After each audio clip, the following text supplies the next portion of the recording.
यही जंगल में रहता है बाबू। ये बाबा का कहना ठीक है। दुखिया गरीब रहता है।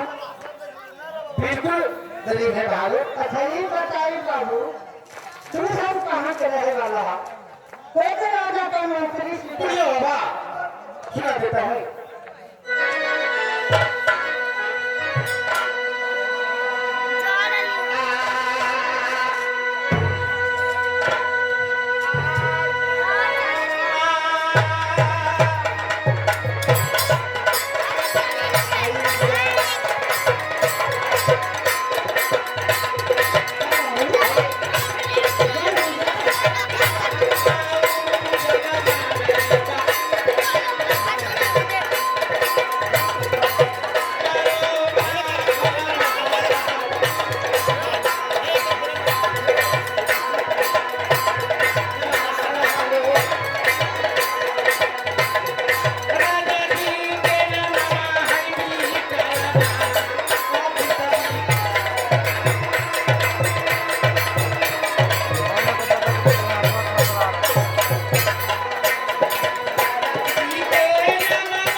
मगर मेरे बाबू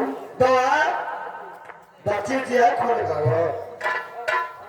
हाँ बाबू बच्चे तो हाँ लड़की खोलने में निकल ले बाबा। हाँ हाँ हाँ लड़की खोलने निकल ले बाबू। सुना लो।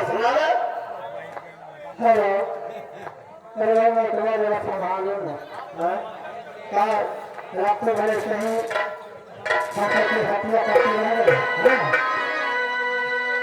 मुझे लगता है जान कि हम अब आप दोनों बेटियां हैं, कहा गए कि नचनिया और बजनिया भाई है, साथी है।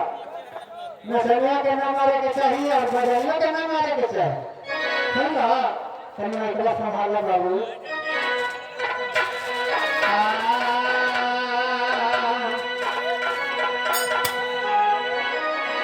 क्या बाबू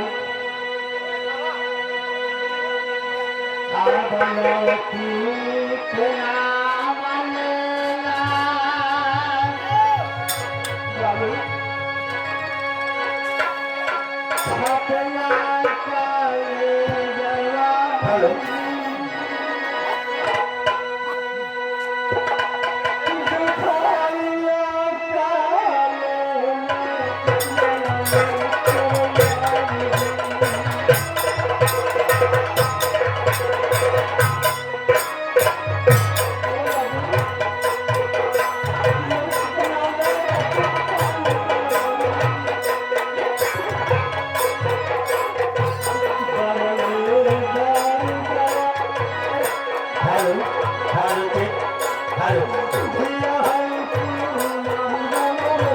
झाड़ू झाड़ू झाड़ू झाड़ू